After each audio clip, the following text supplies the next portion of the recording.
Thanks for watching this episode of Today's Homeowner here on YouTube. And don't forget to leave us a like and a comment. And you can share with a friend if you enjoy it, and subscribe so you're notified of new videos. Thanks and enjoy the show. Much of what we do to our homes is motivated by special events, and what could be more special than getting ready for the holidays? I always love to make the home festive and decorated for Christmas.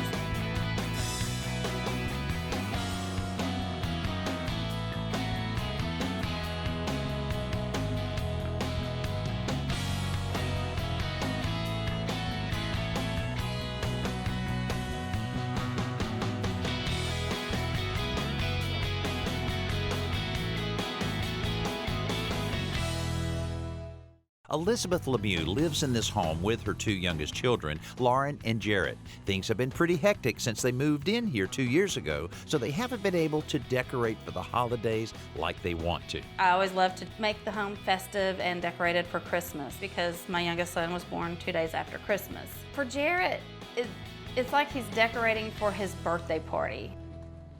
So you want a few lights on your eaves. What have you done in the past with that? Well, we've taken them from this corner, and Jarrett would use a clothespin and try and hang them up. And so last year it took him about 3 attempts because he would get in front of the garage and all of a sudden something would happen and they would just fall off. Yeah, they never work very well for me. I just want him to see that you can hang those lights up without them falling off. Have you ever tried putting some up in the eaves? No, we don't have a ladder, so that's just something we've never been able to accomplish. And then, of course, I'm a scared mom, and I'm like, no, you're not getting up on the roof, so that's not happening. Yeah, maybe we can help on that part of it. We're going to kind of supplement whatever you have with a Right. few additional things, but I understand you have them stored over in the garage. They're in the garage. All right, Danny, well, I'm very embarrassed for you to be seeing my garage looking like this. Everybody is embarrassed to buy their garage. We have our Christmas decorations that are right here ready for us to take out. When we walked in, I noticed the stairs above the garage here. Do you use that for any storage at all? On each side of the stairs has like a little bit of decking that I can put some things down, and that's it. Otherwise, it's just open rafters. Wow. Okay. So we might be able to accommodate that, and who knows? You might even be able to get a car in here sometime. That'd be fantastic. That'd be different, wouldn't it? Yes. After we check out the inside, Liz brings Jarrett home from school so we can surprise him with the plans for our project. Well, hello there. So I walked in and all I see was lights, and I was like, what are those? I understand from your mom and your sister that you really, really love to decorate. So we're going to raise the bar a little bit and make this place look better than it ever has, and we're going to help you with it. Okay. I was really grateful that my mom went through all this trouble because I really love like Christmas. I just like seeing the house like festive. Okay, well, Alan and Chelsea are on their way over here. They're bringing some more materials. They're bringing some more stuff. Okay.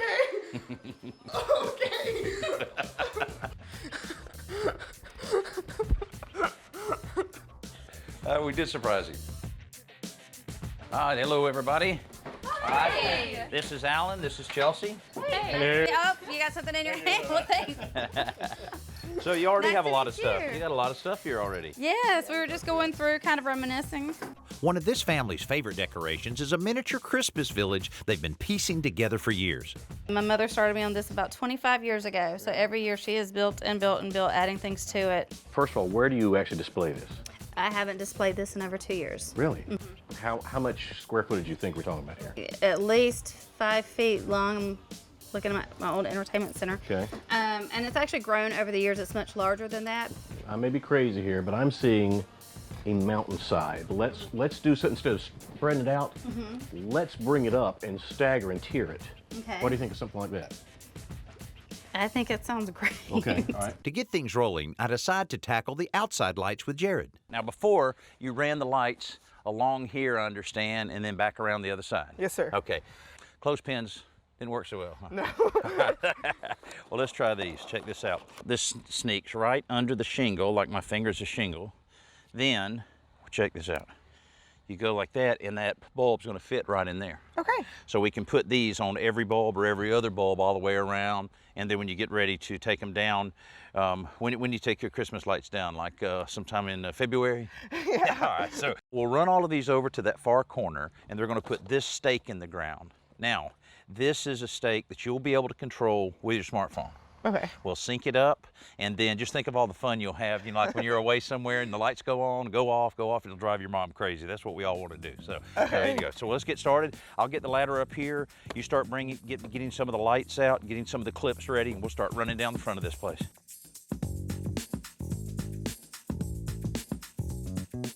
Hanging the lights along the lower eaves is easy enough, but when we get on the roof to decorate the upper gables, it gets a little more interesting because, as it turns out, Jarrett is more afraid of heights than he realized.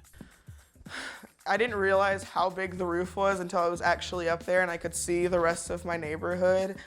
And I was just scared of slipping and just like falling and just dying. First of all, he tells me before Danny talks him into getting up there that he's a little afraid of heights. But he gets up there anyway, and then he just sits on the roof. Meanwhile, Liz and Lauren are sitting like they're on Palm Beach, just soaking up the sun in their lounge chairs. A little bit of panic going on in his face, and I think Lauren and I laughed at him just a little bit. Didn't mean to. They truly love each other, and they also get a lot of enjoyment out of picking on each other. I'm not laughing at Jarrett, I'm just laughing near him. Hey, Jarrett, you're there now. It's time. It's time. This is your moment.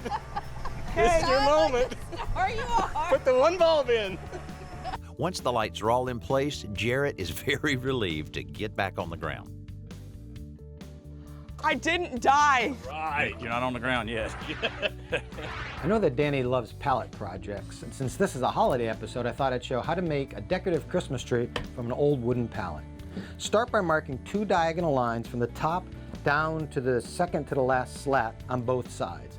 And then take a circular saw and cut along the lines. And what you end up with is something that looks like this. Here's the front of the pallet with the diagonal lines cut on each side. There was slats on the back that I pried off as well and made a simple base from 4 short boards. And I painted it green to kind of look like a Christmas tree.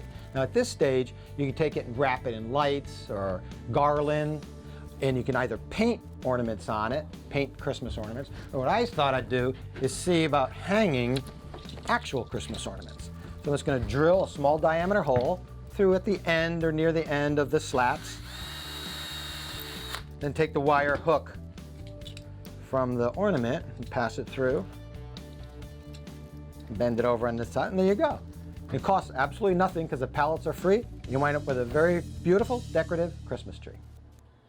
Liz and her family want to pull out all the stops with their Christmas decorations this year, so we're lending a hand.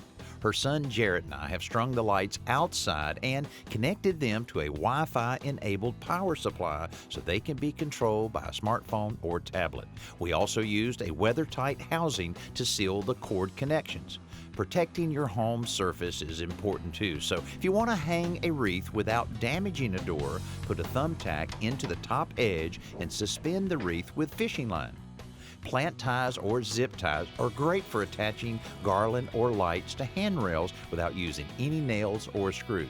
Now inside, Alan is showing Liz a model of his idea to display her treasured miniature Christmas village. I made this out of construction paper. See, it's flat. That means this thing will store flat. Really? Right. All right, so I'm thinking a mountain, all right, Okay. with all these shelves that fit right into it. And Lauren's got to help me paint it because we want to paint it to look like a little mountain. Yeah, that's easy enough. While Alan and Lauren begin cutting the panels they need for this design, Chelsea and Liz are in the kitchen starting another project. Okay, Liz, I know you've probably seen this video on Facebook about making topiaries. Yes, I saw it the other day. I saw it with fall leaves, but we're gonna make a Christmas one. Okay. So our first step is to take our tomato cages and cut them down where we can fit them into our little planters here. Okay. You're gonna squeeze it with all you got. If I don't do this, y'all better stop rolling.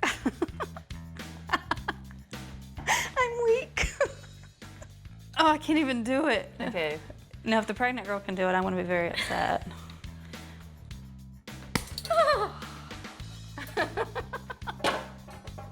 We're gonna need a break after that.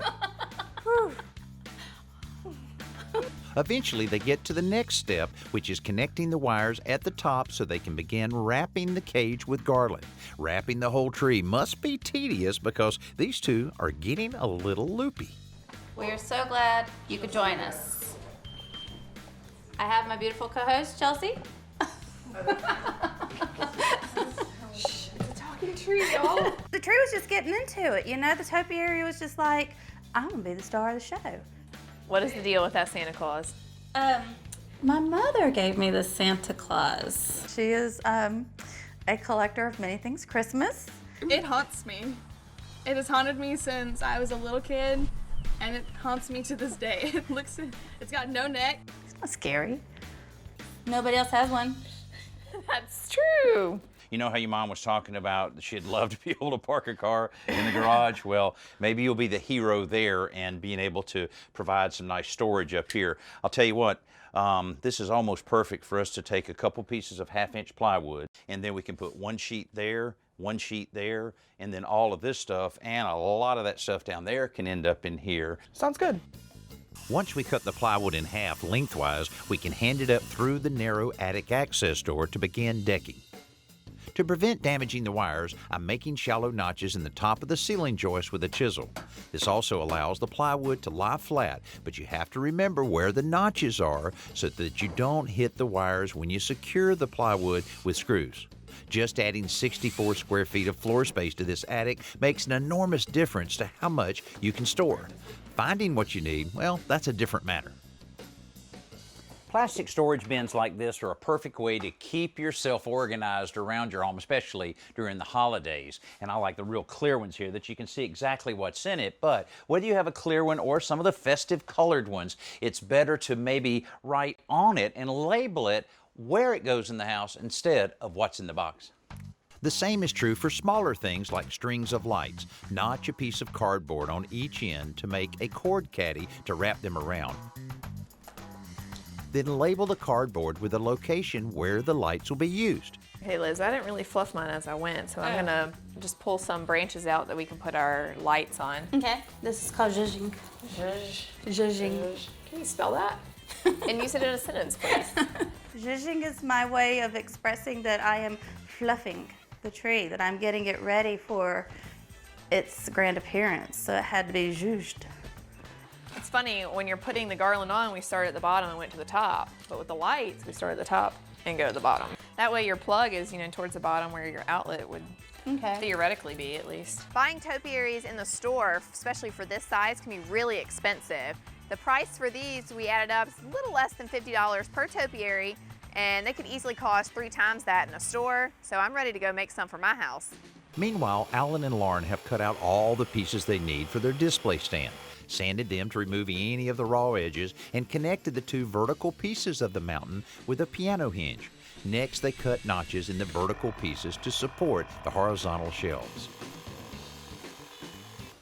I want these shelves to be really tight because once it's together, it's the shelves that are going to hold everything in place and make it sturdy. It does go in there, I promise. Yep. Okay, it needs to go on a little Weight Watchers, let's just say that. There it goes. Yep. Now Lauren can get busy painting it to get it ready for the miniature Christmas village.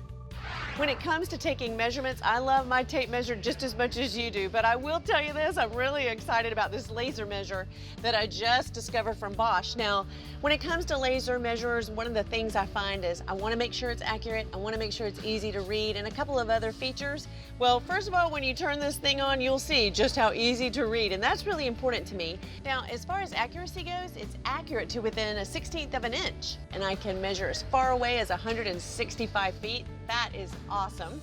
Another feature of this is, look at this. It can serve not only to get my wall measurements, I can do the area, of course, the volume, but I can also measure for the pitch of a roof. I can also do stakeout measurements, and I can also use this as a level if I need it. But the biggest thing I like about this thing is it's got a Bluetooth connector. What that means is when I take a measurement here, through the Bluetooth, I can connect to my smartphone or my tablet, and I can have those measurements there. That is convenient. We're busy helping the Lemieux family decorate for Christmas with some unique projects and a few handy tips for decorating and storage. We're also helping them correct some casualties from Christmas past. But what happened to the tree last year?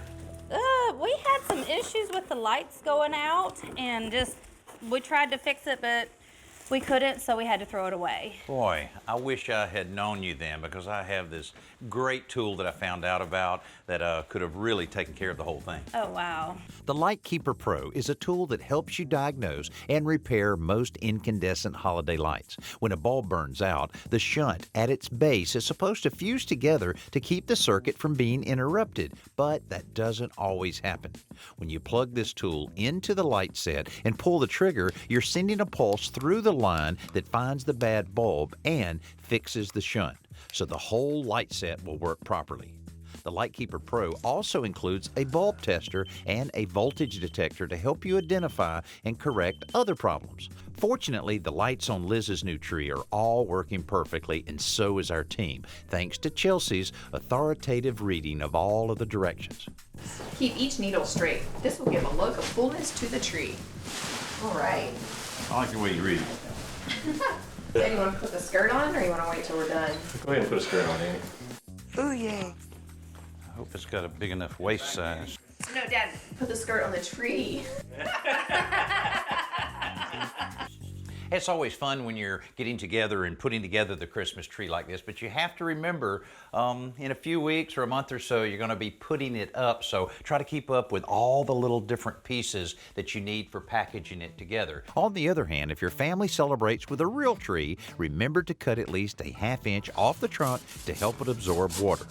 Then cut a 2-foot diameter circle from a piece of plywood so you can attach your tree stand and staple plastic sheeting to it. It forms a stable base for the tree, while the plastic protects the carpet from water spills and allows the tree to pivot very easily for decorating.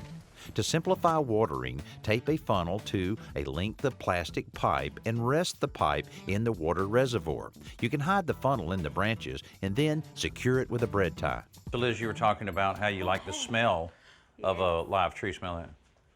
Oh, that's fabulous. Yes. All right, look, and they're actually little ornaments there. You got 6 of them that come in a pack, and one of them's enough for an entire room.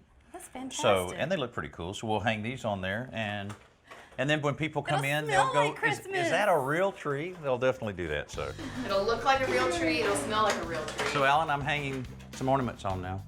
I'm so proud of you, Danny. So growing up, we would always get together as a family to decorate the tree, and Dad would always go off to tweak the music, and that seemed to take a good portion of our tree decorating time. You know, we kind of feel like family at this point with this family, and it really was a really cool way for everybody to get together. Oh, it was wonderful. We had a really good time, and I got to put all the ornaments on it that I wanted to go on. Finally, the tree is complete, and we're ready to decorate the display stand that Lauren and Alan created. Do you like it? You like it though, right? I love it. I feel like Maria. And she painted it. And she cried because I didn't get it on camera. She what? I was freaking out and I was like, oh my gosh, it looks terrible. Like, this is gonna be on television. People are gonna look at it and be like, what the heck is that? I cried. Let's finish it up so we can have a party around. Liz was anxious to give her family a memorable Christmas this year, and I think we've succeeded in making that happen. Her son Jarrett loves decorating for the season, so we helped him turn up the volume a bit on the outside lights. But in addition to a great nighttime display for his home, he's gained some skills and materials he can use again next year and the years after that. And Liz's topiaries add an elegant touch to the front porch decor. Plus, Jarrett has learned how to create more storage for those decorations and for the family in general. The folding display unit that Lauren painted and helped build for the miniature collection does more than just solve an issue of space. It gives this family a focal point that ties their past and future together. And a new Christmas tree may seem like a simple thing, but for this family, it sparked a new desire to decorate and enjoy the holidays together. It's just great joy. Great joy and just everything that happened and how we all came together, and they helped make my home holiday ready, and it's like something that Jarrett doesn't have to do, but he can sit back and enjoy. Now it's time for a party, so this family can share that joy with others. Hey, I heard there's an ugly sweater party here, huh? Come in.